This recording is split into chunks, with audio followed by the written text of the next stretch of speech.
അക്കാര്യം നിങ്ങൾ ശ്രദ്ധിക്കണം. എമ്പുരാൻ കാണാൻ പോകുന്ന പ്രേക്ഷകരോട് അഭ്യർത്ഥനയുമായി പൃഥ്വിരാജ്. എമ്പുരാൻ പോലെ മറ്റൊരു ചിത്രത്തിനും മലയാള സിനിമാ പ്രേമികൾ സമീപകാലത്ത് കാത്തിരുന്നിട്ടില്ല. ചിത്രം മികച്ച പ്രീ റിലീസ് ഹൈപ്പ് നേടിയിരുന്നു എന്ന് നേരത്തെ അറിവുള്ളതായിരുന്നെങ്കിലും അത് ഇത്രത്തോളം ഉണ്ടെന്നത് ഇന്ത്യയിലെ അഡ്വാൻസ് ബുക്കിംഗ് ആരംഭിച്ച ഇന്നാണ് ഇൻഡസ്ട്രി ഒരുപക്ഷെ മനസ്സിലാക്കുന്നത്.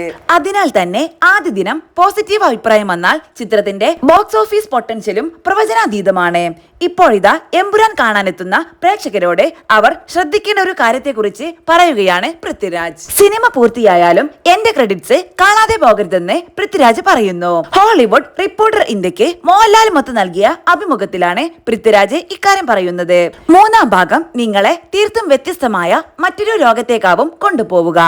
രണ്ടാം ഭാഗം കാണുമ്പോൾ നിങ്ങൾക്കത് മനസ്സിലാവും. എമ്പുരാൻ കാണുന്നവരോട് എനിക്ക് ഒരു അഭ്യർത്ഥനയുണ്ട്. ചിത്രത്തിന്റെ എന്റെ ടൈറ്റിൽസ് കാണണം. ലൂസിഫറിലേത് പോലെയുള്ള എന്റെ സ്കോർ ടൈറ്റിൽസ് ആണ് എമ്പുരാനിലും. അത് കാണുകയും ശ്രദ്ധയോടെ വായിക്കുകയും ചെയ്യുക. അതിലെ ന്യൂസ് റീലുകളും ഉദ്ധരണികളുമെല്ലാം കാണുക. അതിനു മുൻപ് തിയേറ്റർ വിട്ടു പോകരുത്. മൂന്നാം ഭാഗത്തിൽ വരാനിരിക്കുന്ന ലോകത്തിന്റെ ചില സൂചനകൾ അവിടെ ഞാൻ നൽകും, പൃഥ്വിരാജ് പറയുന്നു. അതേസമയം 27-ാം തീയതിയാണ് ചിത്രത്തിന്റെ റിലീസ്. അഡ്വാൻസ് ബുക്കിംഗ് ഒരു ദിവസം പിന്നിടും മുൻപേ കേരളത്തിലെ ഒരു മലയാള ചിത്രത്തിന്റെ ഏറ്റവും മികച്ച ഓപ്പണിംഗ് എന്ന റെക്കോർഡ് സ്വന്തമാക്കിയിട്ടുണ്ട് ചിത്രം. ആദ്യ ദിനം പോസിറ്റീവ് അഭിപ്രായം നേടുന്ന പക്ഷം വലിയ ബോക്സ് ഓഫീസ് നേട്ടമാണ് ചിത്രത്തെ കാത്തിരിക്കുന്നത്.